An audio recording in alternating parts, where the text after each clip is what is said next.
E aí, galerinha, continuando as nossas aulas sobre equilíbrio químico, o tema dessa aula 2 vai ser estudo gráfico do equilíbrio químico. Na aula anterior, a gente aprendeu a analisar uma tabela que demonstrava como as quantidades de reagentes e produtos variavam em função do tempo. Agora a gente vai focar no estudo gráfico do equilíbrio.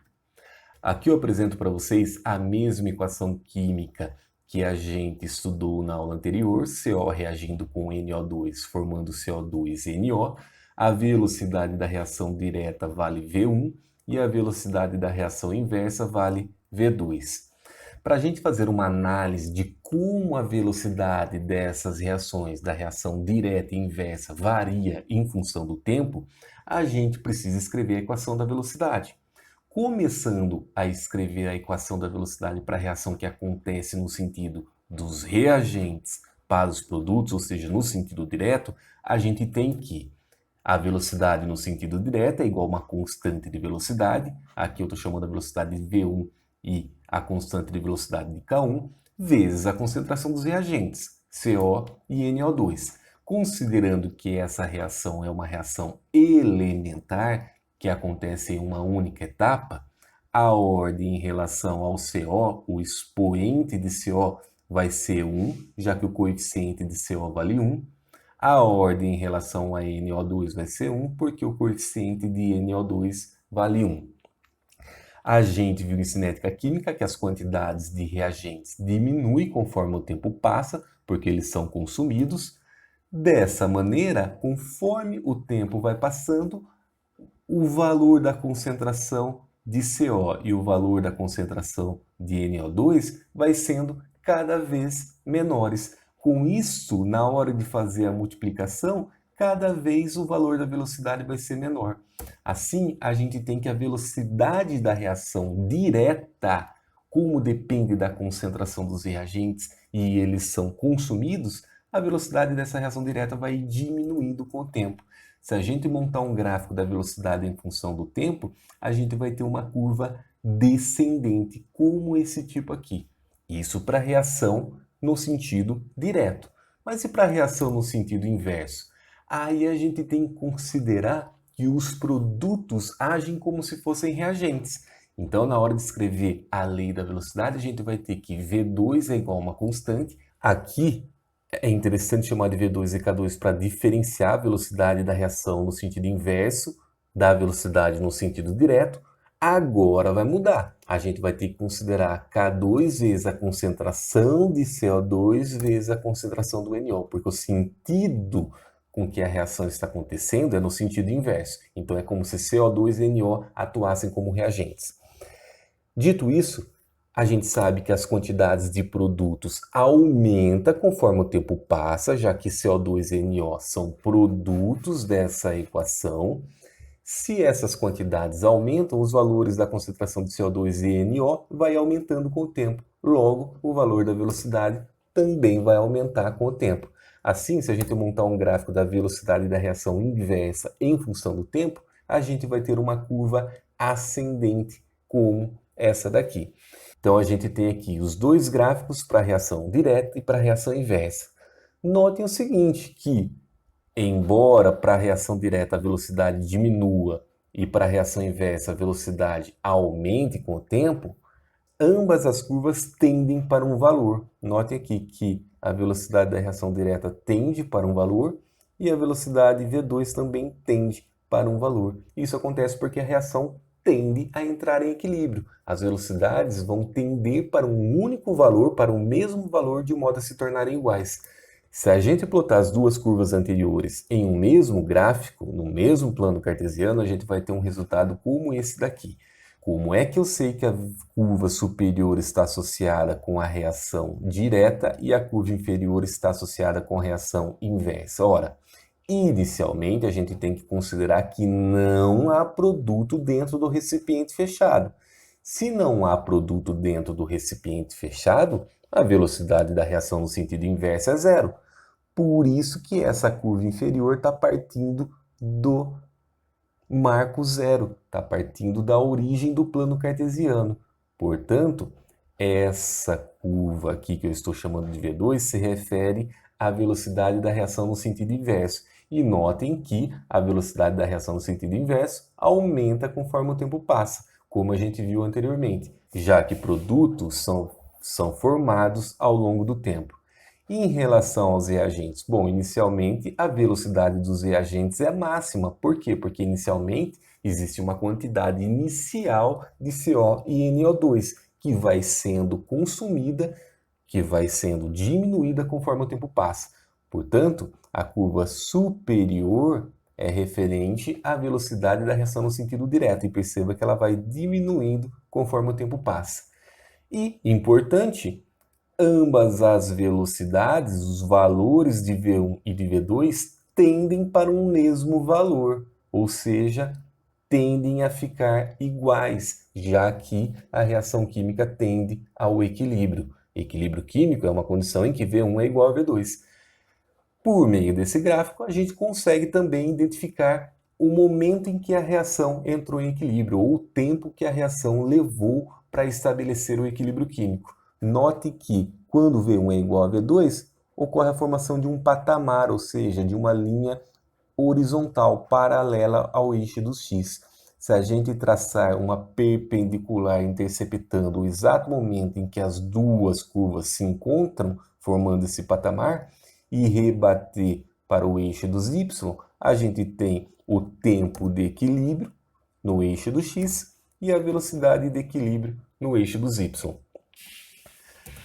Importante é dizer o seguinte: nesse intervalo que vai de 0 até um valor inferior ao tempo de equilíbrio, ou seja, nesse intervalo abaixo do tempo de equilíbrio, a reação está fora do equilíbrio químico. E perceba que a velocidade V1 sempre é superior em relação à velocidade V2. A gente consegue encontrar as velocidades em um instante fora do equilíbrio. Então vamos supor que a gente tem esse instante t e queira achar o valor da velocidade V2 e da velocidade V1. Basta a gente traçar uma perpendicular interceptando as duas curvas e rebater para o eixo dos y. A gente vai ter o valor da velocidade V2, da velocidade da reação no sentido inverso aqui, e nesse ponto a velocidade da reação no sentido direto, V1, nesse instante t qualquer fora do equilíbrio químico. Fazendo uma análise gráfica agora de como a concentração varia em função do tempo, a gente tem que lembrar que as quantidades de reagentes diminuem conforme o tempo passa, já que eles são consumidos. Deste modo, a curva em azul claro, que indica a diminuição da concentração, ou seja, a curva descendente, está associada com os reagentes. Por outro lado, as quantidades dos produtos aumentam conforme o tempo passa. Portanto, a curva em azul escuro, que indica um aumento da concentração, ou seja, a curva ascendente, está associada com os produtos. A partir do gráfico da concentração em função do tempo, a gente também consegue estabelecer o tempo que levou para a reação entrar em equilíbrio. Basta a gente analisar que, no equilíbrio, as velocidades de ambas as reações tornam-se iguais. Portanto, as concentrações vão parar de variar, elas assumem um valor constante. Perceba que aqui, quando forma esse patamar e esse patamar, é um indicativo de que as concentrações pararam de variar. E isso acontece justamente nesse instante de 40 minutos. Para a gente achar os valores das concentrações, basta a gente traçar uma perpendicular e rebater para o eixo do y, achando o para-ordenado. Perceba que no instante de 40 minutos a concentração dos reagentes vale 0,2, enquanto a concentração dos produtos vale 0,80 mol por litro.